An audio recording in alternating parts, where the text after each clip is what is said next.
Isang kakaiba, mystical at Instagram-worthy na lugar ang ipapasyal ko sa inyo ngayon. Welcome sa Shito Monster Village, isang Japanese-inspired village na matatagpuan sa gitna ng kagubatan ng Nanto, Taiwan. Handa ka na bang pumasok sa mundo ng monsters, nature at kakaibang kwento?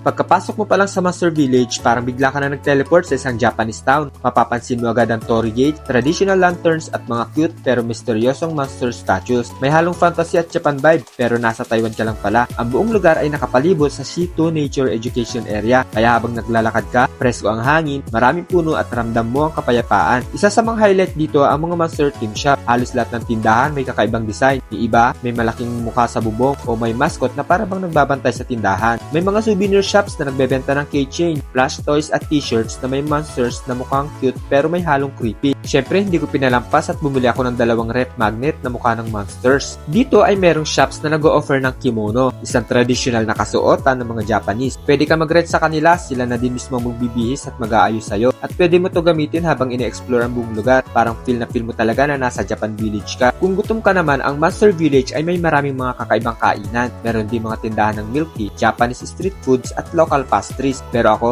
nag-ice cream na lang ako dahil kumain naman ako bago pumunta dito. Halos bawat sulok dito pang picture. May giant monsters, archways, life-size cutouts at buildings na mukhang fantasy cartoon. Kaya kung trip mo magpa-OOTD o mag-shoot ng cinematic reel, bagay na bagay dito. Ang overall vibe, parang pinagsamang Japan theme park at fairy tale forest, chill, creative, at very family friendly. Tuwing weekends o holidays, may mga mascot na lumalabas at nagpe-perform parang mini parade. Minsan, may live music cosplay events at interactive shows para sa mga bata. Kaso ngayong araw wala akong napanood dahil halos hapon na kasi ako dumating dito. Pero alam nyo ba na ang Shito Monster Village ay hindi lang basta ginawa na pasyalan? Ayon sa kwento, ang Monster Village ay may pinagmulan, isang alamat na bumabalot sa buong lugar.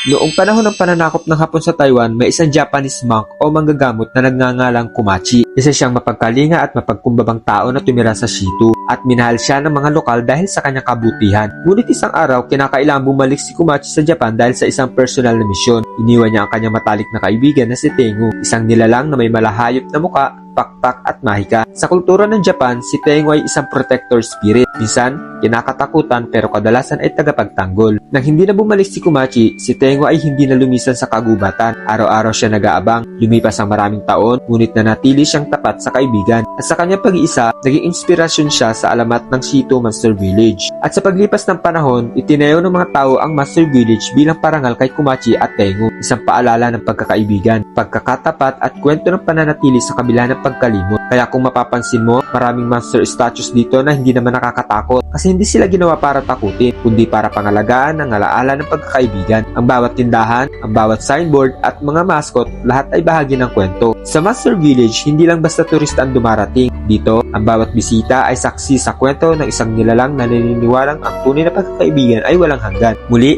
ako si Nap, 4 na taon ng OFW at factory worker dito sa Taiwan. At ito, ang kwento ng Monster Village dito sa Taiwan.